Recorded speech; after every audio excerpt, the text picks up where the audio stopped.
Hey, what's going on, everybody? Welcome back. My name is Jeremy, and this is the Crew First Culture podcast. Thank you so much for joining me today. I really appreciate your time. I hope that you had a chance to listen to last week's episode. If you haven't, you really would enjoy it. I feel that it was a fun conversation for me to be a part of. I really enjoyed that time. I had Jeremy from National Fire Radio on, if you didn't know, and really to celebrate 50 episodes for the podcast and to kind of give those guys a little bit of honor for what they have done to inspire me to do what I'm doing and really the entire fire service. They're those guys are doing great things and continue to really keep pushing and pushing and pushing the bar on what social media can do for the fire service and just it's cool to watch, that I don't know what you want to call it, that group, that company, the organization, National Fire Radio, and the guys involved with that are they're great. They're doing great things, and so I appreciate them and wanted to show that appreciation by having at least one of them on. And so Jeremy joined me, and it was a great conversation. So look that up, give it a listen if you haven't, and get into today. So uh, today is a lot on my mind, and I think this will be short, just because it's one of those times where I do have so much on my mind that if I allow myself, I'll just ramble and ramble and ramble, and I don't want to do that. I want to respect your time, but just to kind of give a little insight on kind of me personally, I fall into these stages every once in a while. Just I find a topic or a certain skill or just whatever, and I just really start getting passionate about it. I really start getting fired up about it. I want to soak up as much information and learning on it that I can, and I really get into it. And I this is probably more focused on so much the maybe the past year and a half, kind of when this really started to be noticeable to me.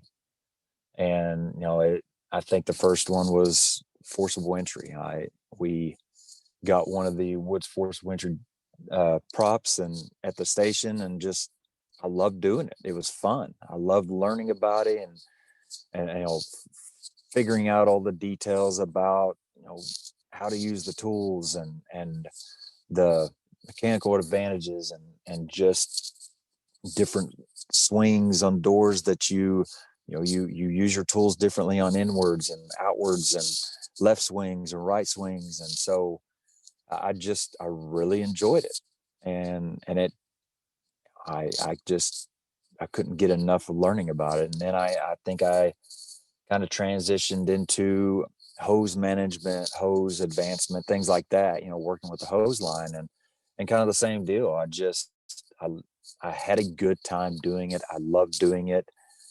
And so I wanted to gain as much knowledge as I could about it. And that's kind of where I'm at today with something new. And this is, I say new, it's probably about a week and a half or so. I really have started getting into search and all things involved in that. And so to kind of explain a little about that, and that's really where we're going today, is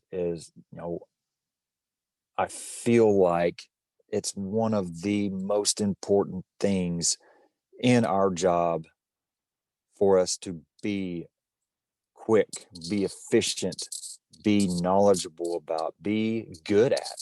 Just to put it bluntly, just to be good at.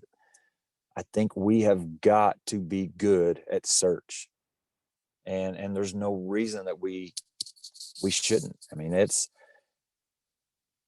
I think it's safe to say that one of the main reasons that almost any of us will say we are here is to for the possibility of pulling somebody out of a house. I mean, that is like the pinnacle of a firefighter's career.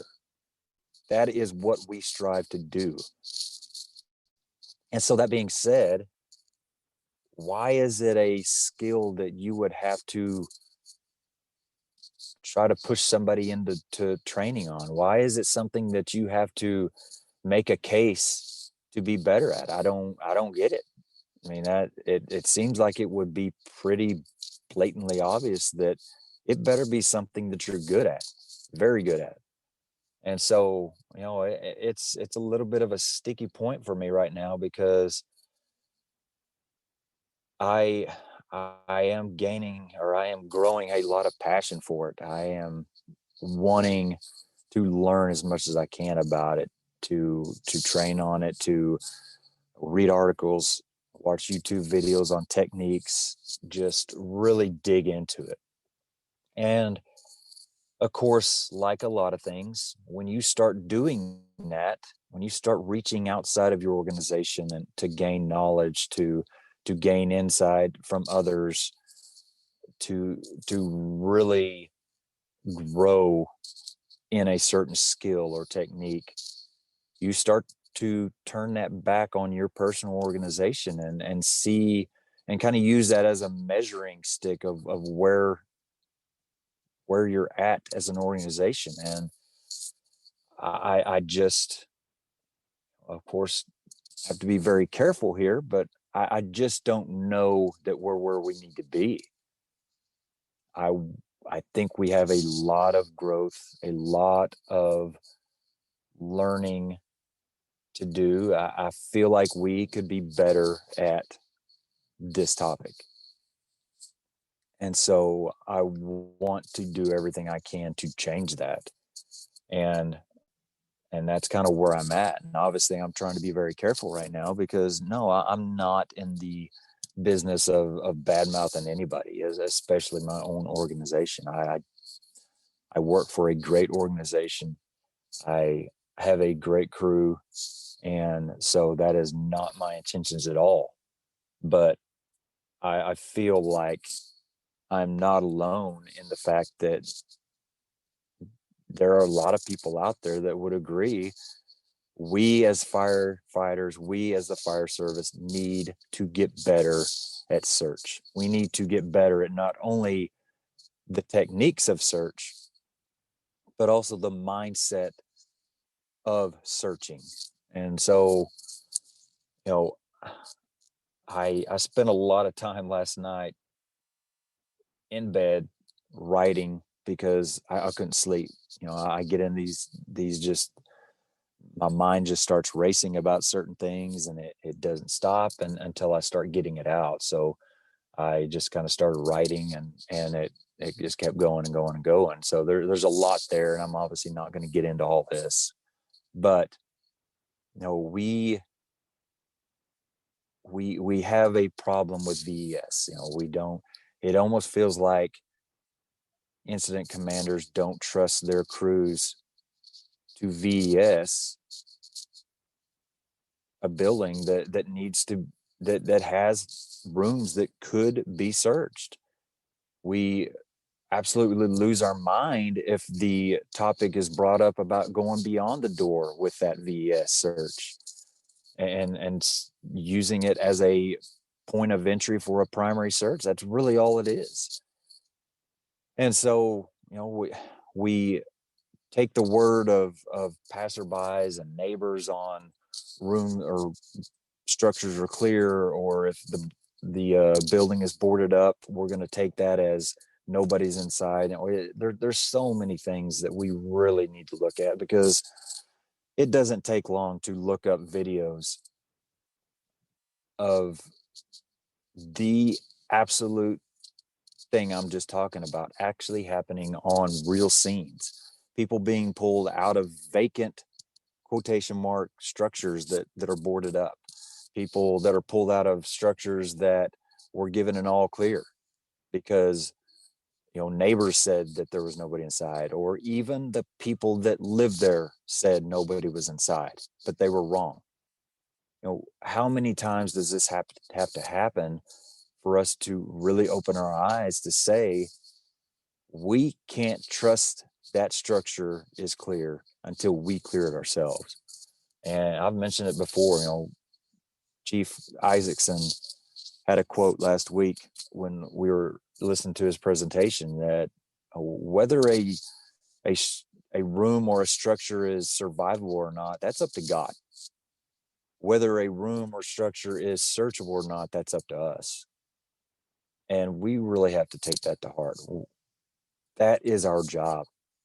And to make it even worse, to make it even more really, I don't know if important or whatever is the word, but we are telling our citizens to shut your doors at night, because if you shut your door, that will give you the greatest chance of survival. That will give you the longest chance of survival so that we can come get you. If we're telling our citizens that we're sworn to protect, that you close your door at night, and if there's a fire, we will come get you. If we're telling them that, we need to be doing that. We need to be backing that up. And so, like I said, there's a lot to this, and I don't want to. I think there's going to be some conversations coming up that I really maybe dig into this with others on. But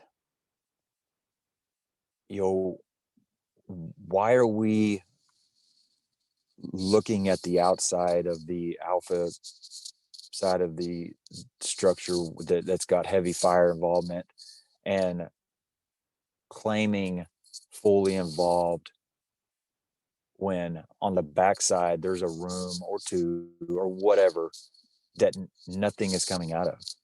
Those are searchable areas. We're not doing our job. And so, like I said, I know this is, I'm probably just kind of flirting around on the edges of this, beating around the bush till I beat it to death. But it's just a touchy subject. And it's a subject that is probably better for me to write about so that I can sit there and write. And then I can go back and say, I probably shouldn't say that. I can edit that a little bit and maybe say it a little bit better, or maybe make myself more clear. And so maybe that's the best outlet for this, because, as I'm sitting here talking to myself, I don't really have that opportunity to really kind of edit on the go and change things if it doesn't sound right. And so I will definitely probably dig into that more as I can get time to do so here in the next couple of days, just really get these thoughts out. But I do want to kind of leave you with this whole thought of, are you prepared for that search? If you have a search, or if you have a structure fire today that has a searchable area somewhere inside it, are you prepared to do that job? Is your crew prepared to do that job?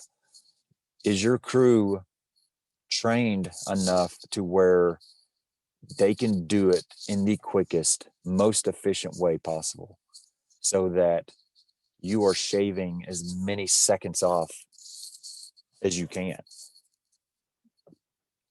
And I really hope that you think about this, because I feel like this is the biggest area that we can make the most impact as a firefighter, as a fire department, as a fire crew.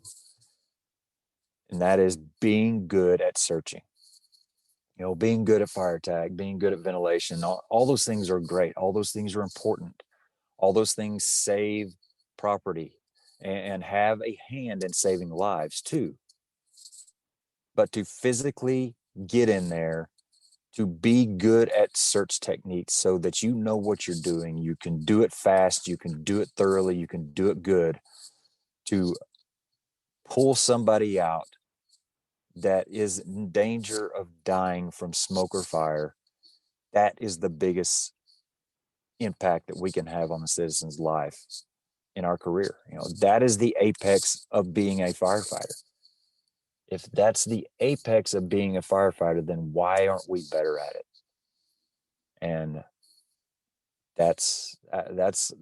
I have spent a lot of time thinking about that, and I will continue to spend a lot of time thinking about that, because like I said, I am really getting into this, and I really want to be good at it. And so hopefully that gives you a little bit of something to think about this week. Hopefully it gives you something to train on this week. I hope that you get out there, and if at the very least you personally get you some search training in, watch some YouTube videos. If you are looking for some help trying to find some good people to look into, one of the best places that I can tell you and is to look up Build Your Culture. And just so happens that I'll have both of those guys on this next episode, and we will be digging into search. And it's a really good conversation. I really, really learned a lot, and just it was a great conversation. And so, stay tuned for that. But Pablo Jenner and Sean Duffy are the owners, or whatever you want to call it. They started the Build Your Culture social pages and training company, and whatever else that they do. But reach out to them, look on their pages. They've got some good videos. I know there's a lot out there. Dig into it, learn, grow, get better, and hopefully you can do it as a crew as well, because most likely it's not going to be just you. It's going to be a crew doing it, and the more you work as a crew, the more fluid it is, the more efficient it's going to be. So hopefully you got a little bit out of this. I know it's kind of a random thought. I know that I was probably dancing around a lot of stuff, but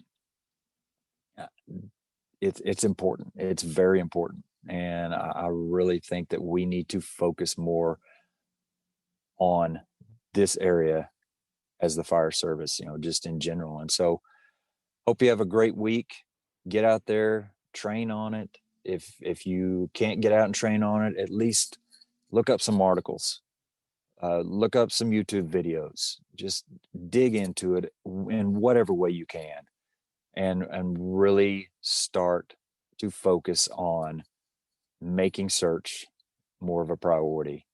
And so I'll leave you with that. I thank you again for spending some time with me today. Look forward to Thursday and the conversation that we have there.